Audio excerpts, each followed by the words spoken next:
Hi, in today's tutorial I'm going to show you how to adjust brightness on the Windows 11. So first of all, all you need to do just go and open your PC that contains your Windows 11. And of course, if you are a Windows 10 user, all you need to do just go into your settings and of course upgrade into Windows 11 for free. And you can even run the installation into the background of your PC if you want to use it in the meanwhile. Of course, your PC could be a bit slower, but it's not going to be a big deal. And once you do that,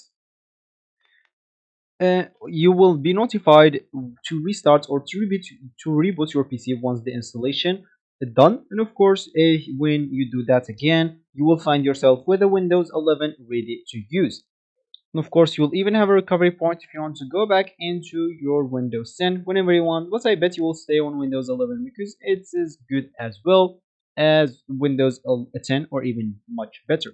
So here how to adjust of course the brightness on Windows 11 through just the quick settings. So the first thing that you would like to do is just click on the network or audio or battery icon on your taskbar. Of course it's going to be here. If you are a laptop user, just go and click on here, and normally you will have the sound option and even the brightness option.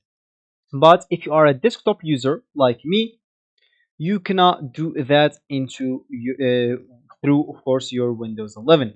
So as we said, if you are a laptop user, just go here and click at this network and audio and battery icon. Just left click on it once and you will find your uh, brightness slider here with this audio slider as well. Of course you can lower your brightness or make it or even increase it. But if you are a desktop user, you will have to do that through your screens. And of course, even if I change it through my screen, it will not be recorded here. So of course, every screen has its own brightness options. You can just go and do them manually by your hand. So this will be actually for this tutorial. I hope you like it. Thank you guys for watching and goodbye.